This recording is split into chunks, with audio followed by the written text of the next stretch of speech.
This is Matthew Horton again, and this is a little story that just came to me. It represents real life problems. Here it goes. Okay. There's a crackhead sitting on a corner, and the church is right on one side, his little trap house is on the other side. So unfortunately, crackhead decides to go back to the crack house. Not to be a judgmental person. I just have to say it how it is. That's one of the life issues is drugs. So So he goes back to the little trap house, and he's in there doing his, putting a little needle in his arm and shooting up and everything. And he just got his fix. Now he feel better. So then church lets out. There's a church up the street, like I said. So the doorway to the trap house is open. The crackheads in there getting high. And so these people are coming out of the church. And one of them, the Christian, is coming down the street to the trap house where the crackhead is. And you think that the Christian was coming to pray for the crackhead to get better, but no. He goes into the crackhead's trap house, and the crackhead's like, while he's high, "Hey, how you doing? Good afternoon or good morning." And the Christian says, "Ugh, don't talk to me. You're nobody. You are nothing. You're so disgusting. You're dirty. God doesn't love you. You're a waste of time. Ugh, so filthy and pitiful. Jeez." Then the Christian walks out. The crackhead's crying, so now to make himself feel better, he got to get another fix. So then he does that. Then another presence walks in the, little trap house. But this time it's not the same Christian that came in there. So while the crackheads in there crying like, "Oh, them Christians always think they're better than everyone. They act like they ain't ever done nothing wrong. Oh my goodness, why are they always trying to judge everybody like they're God or they're perfect? They got sin too. They're not no better than me. They're always trying to judge people. I can't stand them Christians. They always think they're better than people." So then the person came in, you hear a voice. "My son, take my hand and look up." And the cracker's like, "No, get away from me. I don't want to deal with any more you Christians. You're judgmental and you think you're better than everybody."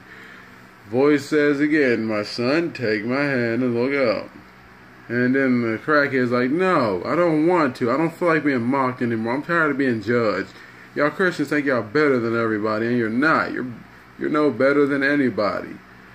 So then the voice says one more time, "My son, take my hand and look up."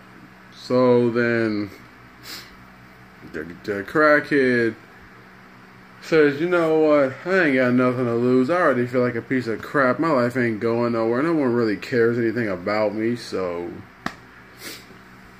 the crackhead first looks on the floor, sees some sandals. In the sandals, there are feet.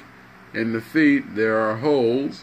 Looks up some more. The hand's coming down. Looks at the hand, sees a hole in the hand, or hands. Looks up, and then he sees Jesus. Then he runs in shame and hides behind whatever he can hide behind. And he's like, "Oh my goodness, Heavenly Father, no, please don't be in here. I don't want you to see me like this. No, I'm ashamed. I'm dirty. I'm ugly. I smell bad." And Jesus said, "Come here, my son, come here. I'm not worried about that. I've seen this many times already. I'm used to it. Don't think I don't love you. Come here, give me a hug." So then the cracker says, "No, Heavenly Father, I'm not good enough. Please leave. I don't want you to see me this way." And the Heavenly Father's like, "No, come here, my son. I'm not ashamed of you. This is part of life." So then the crackhead goes, Jesus hugs him, and the crackhead's like, "I'm so tired of Christians thinking they're better than everyone. What did I do to deserve to get judged like that?" And Jesus laughs, that. And the crackhead's like, "Heavenly Father, why are you laughing?" And Jesus said, you know humanity, they always want to point fingers and judge. People forget they're not perfect, but... So, then the crackhead's just like, I don't understand, Lord, I'm so sorry. I didn't mean to go down this road. I didn't even want to be like this. And Jesus is like, I understand. I walked with you the whole way. I saw what caused you to be the way you are. I know why this happened. I'm not worried about it. I forgave it. Just come on. So, then Jesus laughed again. The crackhead said, Heavenly Father, what's so funny? He said, you want to know who that guy was that came in here and mocked you? And he's like, and the crackhead's like, yeah, who was that? That person was a former crackhead theirself. He's like, really? And Jesus is like, yeah. And the crackhead's like, they didn't look that way when they came in here. And he said, Jesus said, that's because I blessed them and gave them a better way to go. But unfortunately, instead of them using their testimony to help someone else get through their problems, they just chose to forget about it and act like it never happened. Basically, they're showing shame to what taught them how to deal with life. So, Jesus tells the crackhead, listen, do you know how many drug addicts, pedophiles, rapists, con artists, drug dealers, gangbangers, prostitutes, strippers, and all them go to church? You're not the first person I've came to in this condition. I'm used to it. I love you no matter how you live or how you look.